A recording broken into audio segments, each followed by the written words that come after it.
Postmodernism Project, Project number 2. My first poem is Howl by Allen Ginsberg. Howl was a highly controversial poem of the postmodernism time. The postmodernism poem, as Diamond says, celebrates the chaos of language. This is clearly seen in Howl. The poem consists of 3 parts, each a large run-on sentence spouting about a different topic. Ginsberg jumps around using personal references next with declarative bold statements. The poem much resembles an actual howl, as Grant says, spilling out of Ginsberg's mouth with angry rage as he explains how he saw the best minds of my generation destroyed by madness. These great minds he references belongs to those of his poet and artist friends. This fits in with the lack of individual and the real uniformity of the generation, according to Warlock and Diamond. What destroyed their mind is, according to Ginsberg, Moloch. Moloch was an unfriendly god, and in this case is a symbol of government and war and all the things that are corrupting society during this time. Symbolism also played a part in postmodernism, according to Diamond. Warlock says in her criticism of postmodernism that postmodernism poetry is often about the present. This is very true of Howl. Howl has no talk of the past, just talking about the corruption and uniformity of the generation present. The life of Allen Ginsberg greatly affected his poetry. As a kid, Allen's father was a writer, and his mother was often hospitalized for mental issues and nervous breakdowns. Both of his parents were very politically active and often participated in war boycotts and other political things. This affected Ginsberg in seeing this at such a young age, and it affected his works later on. The friends of Ginsberg also greatly affected his writing. He and his friends formed what was called the Beat Generation, which is a group of writers consisting of Ginsberg, Kerouac, Cassidy, Burroughs, and Verlin Getty, and several others. And they all sort of wrote about the same thing, of this anti-conformity act. Another reason his life affected his poetry was his struggle with homosexuality. During this time of Ginsberg's life, there were not too many homosexual people, and it was often seen as like a disease, and he kind of thought that there was something wrong with him, which made him feel like he was like his mother and felt like he needed to be hospitalized. So this played a large part in some of his poems about conformity and the craziness of the time period. He also experimented with drugs along with other members of the Beat Generation, as Murphy cites in her biography about Ginsberg, and this affected his views of, especially in Howl, as you can see, his very strong political views. The second poem I did was Bowery Blues by Jack Kerouac. As Diamond says, postmodernism poetry does not often follow the traditional form of poems. In Kerouac's poem, it is very choppy and non-traditional, and jumps around as he talks about the corruption of the generation. Another characteristic of postmodernism in Bowery Blues is the loss in conformity, which is seen in the poem. Kerouac says in the poem, "I don't know where to turn, for no church told me, no guru holds me, no advice," which also plays into the lost without guidance or social norms of the generation. Everyone was so busy following and doing the same thing that no one knew what else to do differently.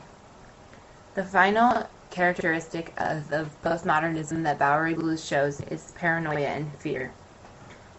During this time, because of the atomic bombs dropped and the Cold War, there was much paranoia and fear about death and bombings. And in Bowery Blues, Kerouac says, "Murder by the clock," which sort of, says that death is kind of a routine thing and that we know when it's coming and we know it is coming. And towards the end, he says 4 words, just okay, quit, mad, stop, showing his confusion of how to feel during this time. Jack Kerouac's life greatly impacted his writing, especially in Bowery blues. As a child, his father was a printer, so he was often around literature. At a young age, his brother died, which sort of caused a depression through their family, along with the Great Depression going through, which greatly impacted their family financially. Kerouac joined the military, but was very quickly discharged because of psychiatric reasons. This sort of plays, you can see in Kerouac's poems because of his kind of eccentric topics and jumping around. Kerouac was also in the Beat generation with Ginsberg, Burroughs, and Cassidy. This group of friends had a very similar theme throughout all of their poems, which can be seen in both Bowery Blues and Howl. Alcohol and drugs also impacted Kerouac's poems, as Johnson says in her biography of Kerouac. And Kerouac actually died from alcoholism, and this sort of influenced his gloomy sort of poetry. Howl and Bowery Blues had many similarities and differences. Their similarities include their choppy and random form. As both Diamond and Warlock said, postmodernism poetry did not follow the typical form of many previous literature eras did. This can be seen in both authors' poems.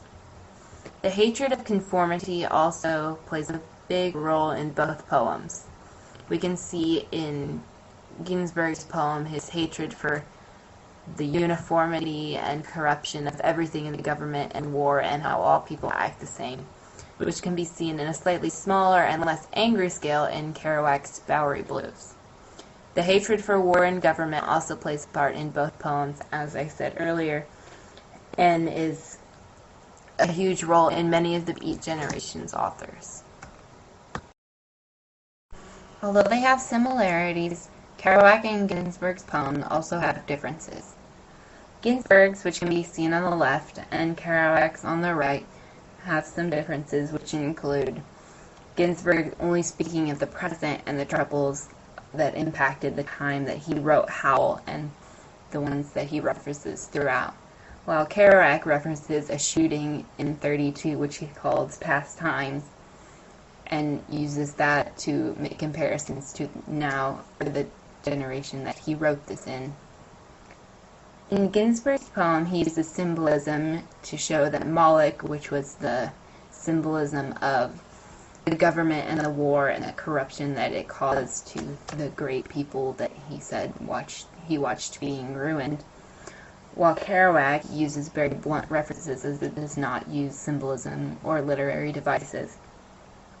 Ginsberg shows a definite hatred for conformity of the generation and the dislike of anything different, where Kerouac is kind of confused about his feelings throughout when he uses his words of, okay, quit, mad, stop. It sort of shows his confusion on how he feels about what to do with the conformity of the time period.